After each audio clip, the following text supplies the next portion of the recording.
Mbola vitsivitsy ny mpiala sasatra eto Mahajanga, mbola malalaka arak'izany ny ankamaroan'ireo trano fandraisam-bahiny. Trano fandraisam-bahiny iray eto an-tampon-tanànan'ny Mahajanga no nilaza fa mbola tsy dia hita taratra ireo mpanao vakansa noho ny fanadinana ara-panjakana mbola misy amin'ity taona ity.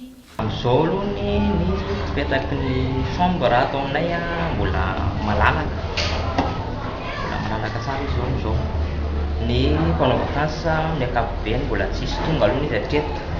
Amin'ny ankapobeny tsy manao famandrian-toerana amin'ny antso izy ireo fa efa ny eto an-toerana no manantona. Ny saran'ny fipetrahana kosa no ezahana natao mirary dia mirary. Ankoatra ny hotely, ireo pension de famille no fivantanan'ny mpiala sasatra eto Mahajanga, ahafahana mahandro ny sakafony ary mahazaka olona maro kokoa manko ity farany. Mbola tsy dia misy aloha mpanao vakansa fa mpanao réservation misy. Ka misy fanamboarana dia misy mitolotra omena koa rehefa mody ilay olona dia omena cadeau, omena lasary, omena panier, omena ohatrohatra izay ny tantely, izay zao ny zavatra omena eo amin'izareo. Avy any Antananarivo isitraka no tonga eto Mahajanga hiala sasatra.